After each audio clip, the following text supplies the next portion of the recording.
Les bassins versants. Les bassins versants sont un territoire entourant un bassin hydrographique. Ils sont aussi appelés des bassins hydrographiques, territoire sur lequel l'ensemble des précipitations reçues finissent par se rejoindre au même endroit. Dans un bassin versant, l'eau s'écoule du point le plus haut vers le point le plus bas sous l'effet de la gravité.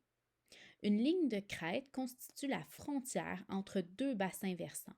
On peut aussi la nommer ligne de partage des eaux. Cette ligne de crête dirige les précipitations vers les bassins versants selon le côté de la ligne où l'eau est tombée. Les bassins versants sont responsables de la circulation des eaux de surface et des eaux souterraines. Les eaux de pluie ou de fonte des neiges s'écoulent en surface le long des pentes vers les lacs et les cours d'eau, mais elles vont aussi s'infiltrer dans la croûte terrestre pour former des nappes d'eau ou des rivières souterraines. Les eaux des rivières et des lacs coulent en suivant le relief d'amont en aval pour alimenter d'autres rivières plus grandes. Ces dernières se rejoignent pour former un fleuve. Le fleuve reçoit toutes les eaux de ses affluents et les transporte jusqu'à la mer. Voici les différents niveaux de bassins versants, en ordre décroissant d'importance.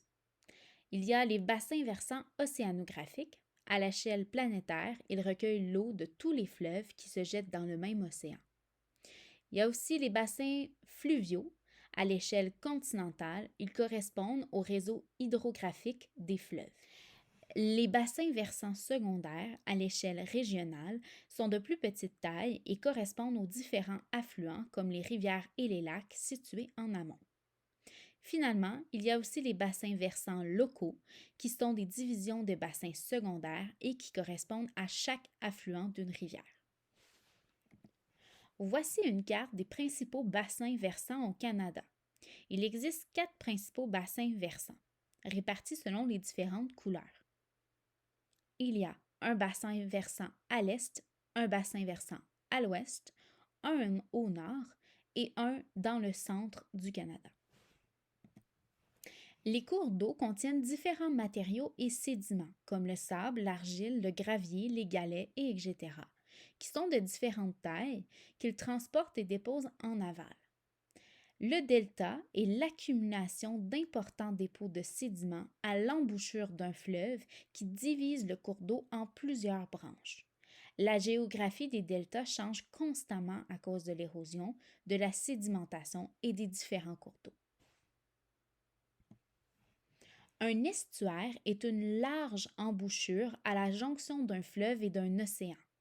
Les marées importantes réduisent les dépôts de sédiments, donc rendent impossible la formation d'un delta. La salinité. La salinité est une mesure de la quantité des sels dissous dans un volume donné. Autrement dit, c'est la concentration de sel dans l'eau. On a l'eau douce qui a une salinité d'environ 1 g par litre. L'eau salée a une salinité d'environ 35 g par litre, mais celle-ci varie d'une région du globe à l'autre, dépendamment de la profondeur et de la température de l'eau.